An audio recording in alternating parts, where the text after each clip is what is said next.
Kisah kali ini terjadi di Alaska pada tahun 2003. Penduduk kota kecil Nome yang terletak di pantai barat Alaska dikejutkan ketika tubuh telanjang seorang penduduk lokal bernama Sonya Ivanov yang berusia 19 tahun ditemukan di pinggiran kota. Pada saat itu, populasi kota Nome berjumlah sekitar 3.000 orang dan mereka saling mengenal satu sama lain. Penemuan mengerikan ini membuat mereka was-was dan bertanya-tanya seberapa baik mereka mengenal teman, kolega, atau tetangga mereka. Karena kemungkinan besar pembunuhnya adalah salah satu dari mereka. Bagaimana kisah lengkapnya? Sebelumnya, silakan subscribe dulu channel ini serta nyalakan loncengnya untuk mengetahui kasus-kasus kriminal yang terjadi di berbagai negara. Sonya Ivanov lahir pada tanggal 13 April 1984 di Unalakleet, Alaska. Dia adalah satu dari 6 bersaudara dan termasuk dalam penduduk asli Alaska, yaitu Inupiat, salah satu suku Eskimo. Growing up, we shared a bedroom. There's 6 of us in a 3-bedroom house, small. She was just fun to be with, and we would just do a lot of fun things. We would dress up, and I'd dress her up and put makeup on her. She was very proud of her heritage. She loved the food, she loved the Eskimo dancing, she loved gatherings. She was very proud of who she was. She just made everybody happy and laugh. She loved to laugh. She was always goofy. Everyone she meets, she treated them with respect. I'll get to enjoy her.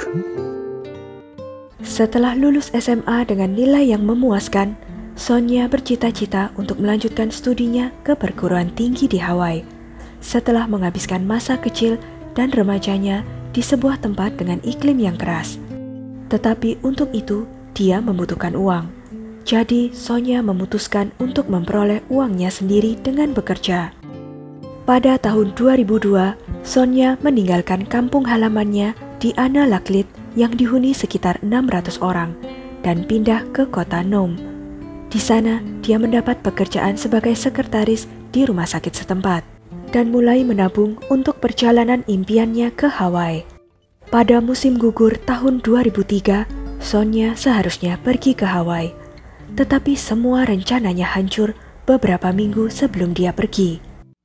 Setelah pindah ke Nome, Sonya tinggal sekamar dengan temannya yang bernama Timer Towarek. Pada malam tanggal 10 Agustus 2003, mereka pergi keluar bersama untuk bersenang-senang dengan teman-teman mereka yang lain. Tak lama setelah jam 1 dini hari, Sonya yang merasa tidak enak badan pamit pulang lebih dulu. Sementara teman sekamarnya, Timer, memutuskan untuk tetap tinggal bersama teman-temannya yang lain. Karena penduduk Nome saling mengenal satu sama lain dengan baik, teman-temannya tidak khawatir ketika Sonya berjalan pulang sendirian. Mereka tidak pernah menyangka bahwa itu adalah terakhir kalinya mereka melihat Sonya. Ketika kemudian Timer pulang ke rumah, ia menemukan bahwa Sonya tidak ada di kamarnya. Pagi harinya, dia mulai menelepon Sonya dan teman-temannya untuk mencari tahu di mana ia berada, tetapi tidak ada dari mereka yang tahu keberadaan Sonya. Penduduk di sana saling mengenal dan sangat percaya bahwa daerah mereka selalu aman. Timer belum mencurigai apapun yang buruk telah terjadi, dan karena itu ia tidak melaporkan hilangnya Sonya sampai tanggal 12 Agustus pukul 5:16 sore, sekitar 40 jam setelah Sonya menghilang. Polisi setempat kemudian segera melakukan penyelidikan dan memeriksa kamar Sonya. Mereka menemukan barang-barang berharga dan beberapa dokumen di sana. Dari situ mereka menyimpulkan bahwa gadis itu tidak mungkin meninggalkan kota begitu saja. Pada tanggal 13 Agustus, pencarian dimulai dengan melibatkan petugas polisi setempat dan sukarelawan. Pada hari yang sama, pukul 8:30, salah satu tim pencari menemukan mayat Sonya di area berkelikir dekat tambang di pinggiran kota. Pada saat itu, kantor polisi setempat terdiri dari 8 orang, seorang kepala polisi dan 7 petugas dengan posisi yang berbeda. Kesamaan yang mereka miliki adalah bahwa mereka tidak memiliki pengalaman dalam menyelidiki kejahatan seperti itu. Menyadari hal ini, Kepala Polisi Nome meminta bantuan kepada polisi negara bagian. Tim penyelidik dan spesialis forensik kemudian diterbangkan dari Anchorage. Sambil menunggu kedatangan mereka, polisi setempat melakukan segala upaya untuk menjaga TKP supaya tetap utuh. Hujan diperkirakan akan turun, sehingga mereka memutuskan untuk menutupi tubuh korban dengan terpal. Sejumlah besar foto juga diambil terlebih dahulu untuk berjaga-jaga jika hujan turun, agar mereka tidak kehilangan bukti apapun. Pada tanggal 14 Agustus, petugas dari Anchorage tiba di tempat kejadian dan segera mulai bekerja. Tubuh Sonia ditemukan telanjang bulat.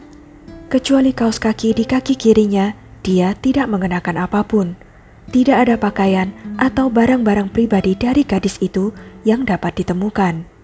Saat pemeriksaan awal, ahli forensik menemukan luka lubang peluru di bagian belakang kepala yang tersembunyi di bawah rambut.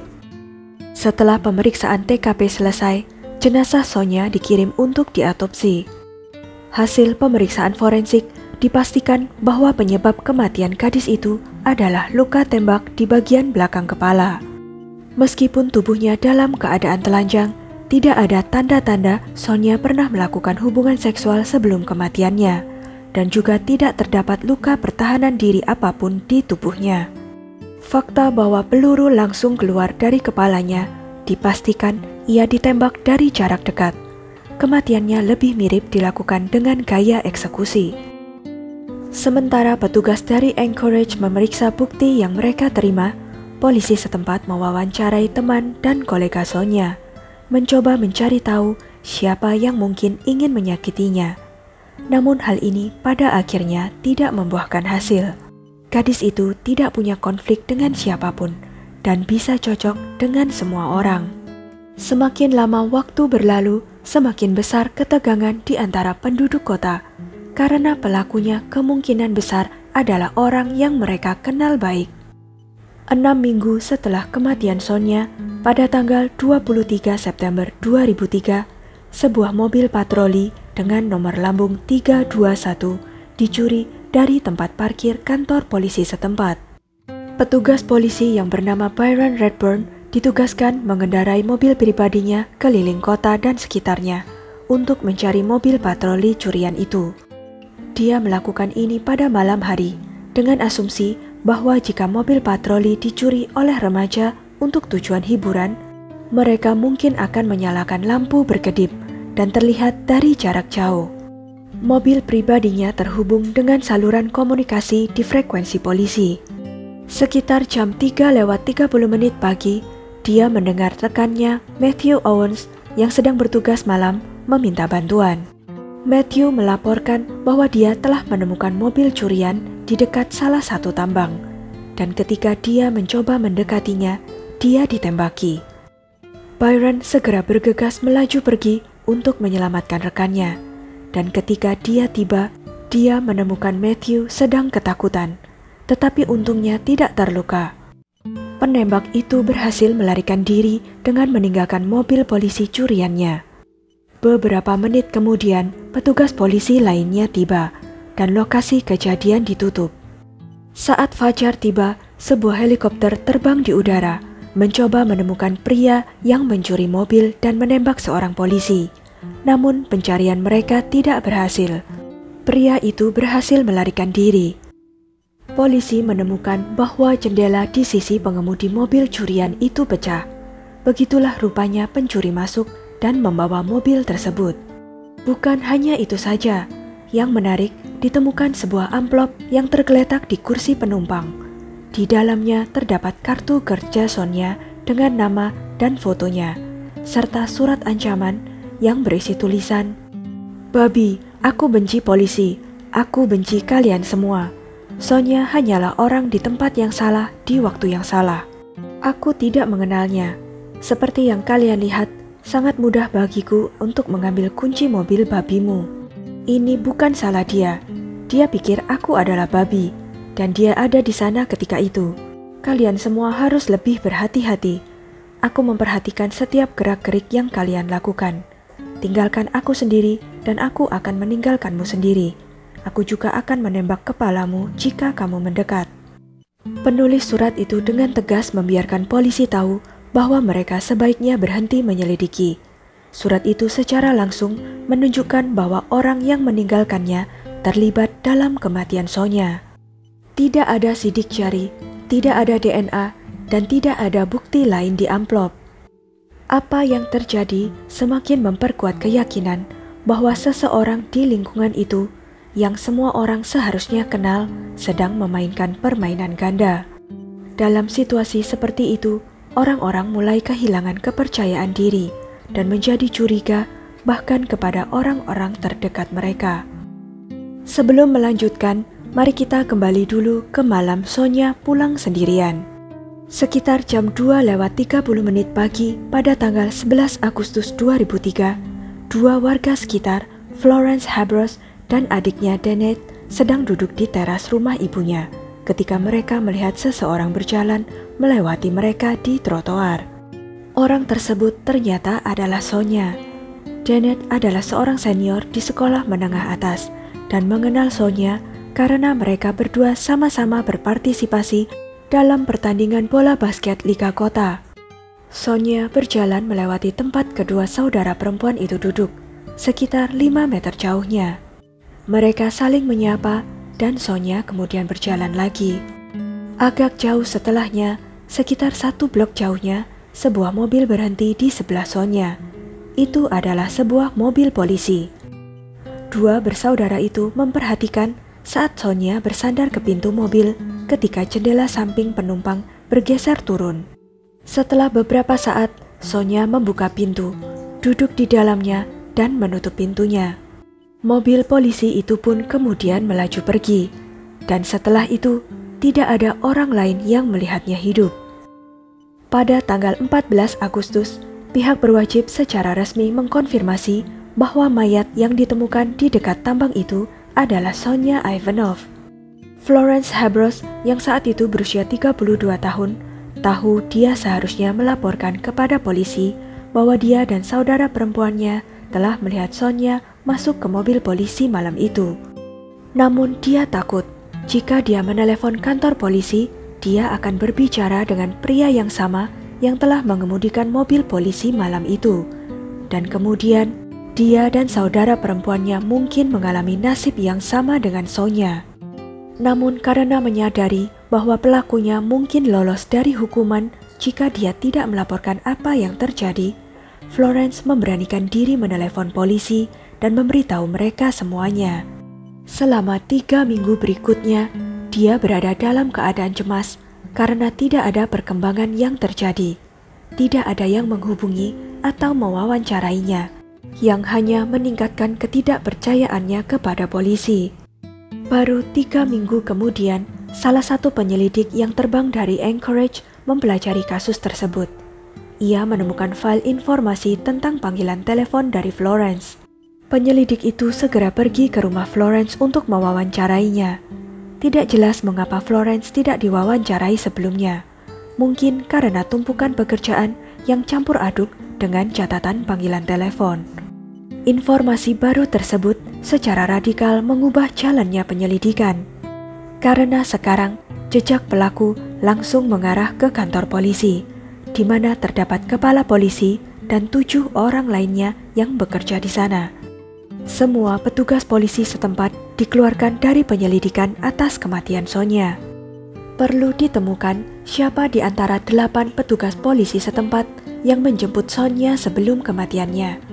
Tersangka kemudian dipersempit menjadi 2 orang setelah terungkap bahwa hanya 2 petugas polisi, petugas Matthew Owens dan petugas Stan Piskoya yang bertugas pada malam hilangnya Sonia. Matthew dan Stan kemudian diinterogasi. Kedua petugas tersebut menyangkal melakukan kontak dengan Sonia malam itu. Untuk mencari tahu siapa di antara mereka yang berbohong, kedua petugas itu diminta untuk mengikuti tes poligraf. Tes tersebut dijadwalkan pada tanggal 24 September, dan akan dilaksanakan di Anchorage. Matthew dan Stan setuju untuk mengikuti tes tersebut dan akan terbang ke Anchorage pada tanggal 24 September. Akan tetapi, seperti yang sudah dibahas sebelumnya, pada tanggal 23 September, sebuah mobil polisi dicuri dan kemudian ditemukan oleh petugas Matthew. Ia mengaku ditembak beberapa kali oleh pelaku dengan pistol. Pada tanggal 24 September, Stan Piscoya terbang sendirian ke Anchorage dan lulus tes poligraf tanpa masalah. Sedangkan petugas Matthew Owens membutuhkan 1 hari untuk pulih dari penembakan malam itu. Oleh karenanya, dia tidak ikut terbang ke Anchorage. Hal ini menjadikan Matthew Owens tersangka utama, dan para penyelidik memusatkan perhatian kepadanya. Tes poligraf yang baru dijadwalkan pada 28 September, dan Matthew gagal ketika diminta untuk menceritakan kronologi malam di mana dia sedang bertugas, dan ketika Sonya hilang. Matthew mulai memberikan kesaksian yang bertentangan. Wawancara dengan para saksi menunjukkan bahwa tidak ada seorang pun di kota yang melihatnya antara pukul 00:53 dan 2:50 pagi. Reka ulang kejadian dilakukan untuk menciptakan kembali peristiwa di malam tanggal 24 September dini hari ketika Matthew menemukan mobil curian dan diduga ditembak. Namun ia kembali memberikan kesaksian yang bertentangan dan terlihat bingung tentang rinciannya, sehingga membuat penyelidik menyimpulkan bahwa seluruh kejadian itu telah direkayasa. Pada tanggal 23 September, saat sedang bertugas dan mengetahui bahwa dia akan menjalani tes poligraf yang dia yakini akan gagal, Matthew dengan akses ke kunci mobil di tempat parkir mencuri mobil polisi yang ditugaskan ke petugas lain. Dia mengatur kejadian ini untuk mengalihkan kecurigaan dari dirinya sendiri dan mempunyai alasan yang bagus untuk tidak muncul saat tes poligraf. Setelah menganalisa surat yang ditemukan di mobil curian itu, para profiler menyimpulkan bahwa kemungkinan besar orang yang menulisnya dengan sengaja menyebut petugas polisi dengan panggilan babi untuk membuat semua orang mengira dia bukan salah satu dari mereka. Hanya 2 orang, Stan Piscoya dan Matthew Owens, yang dicurigai. Namun karena Stan telah pergi ke Anchorage untuk menjalani tes poligraf yang ia lewati tanpa kesulitan, maka hanya ada 1 orang tersisa yang menjadi tersangka utama, yaitu Matthew Owens. Ketika jenazah Sonya ditemukan, Matthew mendapat hari libur, namun tetap saja dia muncul di TKP, meskipun dia seharusnya tidak tahu tentang hal itu. Informasi tentang penemuan itu tidak dikirimkan melalui saluran komunikasi polisi, karena takut hal itu akan menyebar terlebih dahulu ke seluruh kota. Setelah diselidiki, ternyata tidak ada satupun rekan kerja atau mereka yang menemukan mayat itu melaporkannya kepada Matthew. Namun, entah bagaimana, dia muncul di TKP. Setelah berbicara dengan mantan istrinya, detektif mengetahui detail penting lainnya yang terjadi. Wanita itu ingat bahwa pada tanggal 12 Agustus, Matthew meneleponnya dan memintanya untuk menjemput lebih awal putra mereka yang berusia 4 tahun yang sedang mengunjungi Matthew hari itu. Hal ini terjadi pada pukul 4:30 sore dan Matthew menjelaskan bahwa dia harus berangkat kerja lebih awal karena ada seorang gadis yang hilang di kota. Penting untuk diketahui bahwa percakapan ini terjadi sebelum teman Sonya melaporkan hilangnya Sonya. Matthew mengklaim bahwa mantan istrinya telah salah menyebutkan tanggal percakapan mereka tersebut. Tetapi hal ini tampaknya tidak mungkin, karena wanita itu ingat bahwa hari itu bertepatan dengan hari ulang tahunnya. Pada tanggal 25 Oktober 2003, Matthew Owens yang saat itu berusia 28 tahun ditangkap. Tak lama kemudian, dia dipecat dari kepolisian dan didakwa dalam kasus pembunuhan Sonya Ivanov serta merusak bukti fisik sehubungan dengan pencurian mobil polisi yang direncanakan. Matthew terus bersikeras bahwa dia tidak bersalah. Setelah berita penangkapannya diketahui oleh penduduk setempat, beberapa wanita menghubungi polisi dan memberitahu mereka bahwa Matthew sering menggunakan posisinya sebagai polisi dan saat bertugas memaksa mereka melakukan hubungan intim. Matthew mengancam mereka dengan kekerasan dan mengancam mereka untuk tidak melapor ke polisi karena pihak kepolisian pasti akan lebih mempercayainya dan bukan wanita pribumi. Semua wanita yang menderita akibat perbuatan Matthew memiliki dua kesamaan. Pertama, mereka adalah penduduk asli, dan kedua, mereka dalam keadaan mabuk pada saat kejadian. Dari hasil penyelidikan resmi, diketahui bahwa kantor polisi setempat telah berulang kali mengabaikan laporan kekerasan. Setelah peristiwa yang dialami Sonia, dua perempuan yang merasa dirugikan atas tindakan Matthew dan karena kelambanan kantor polisi dalam menindaklanjuti, menggugat Kota Nome. Kedua kasus tersebut diselesaikan di luar pengadilan. Semua hasil penyelidikan mengarah pada spekulasi bahwa pada malam hilangnya Sonia, Matthew bertindak dengan pola yang lazim. Mungkin dia menawarkan gadis itu untuk mengantarnya pulang, dan itu sebabnya Sonia masuk ke dalam mobil. Tetapi mungkin saja dia menodongkan pistol ke arahnya dan memaksanya masuk ke dalam mobil. Namun tidak seperti korban-korban sebelumnya, Sonia tidak mabuk. Karena mengetahui bagaimana akhir keadaannya, dapat disimpulkan bahwa dia menolak untuk tunduk pada Matthew dan memenuhi kebutuhannya. Matthew takut gadis itu akan melaporkannya, sehingga dia memutuskan untuk menyingkirkan Sonia. Karena mengerti tentang investigasi kejahatan, Matthew memaksa Sonia untuk menanggalkan pakaiannya, karena DNA-nya mungkin tertinggal di pakaian Sonia. Ini semua hanyalah spekulasi milik penyelidik, sedangkan Matthew sendiri tidak pernah membuat pengakuan apapun. Saat penyelidikan, detektif menemukan bahwa Matthew terlihat di kamp berburu beberapa hari setelah kematian Sonia, di mana dia sedang membakar beberapa barang.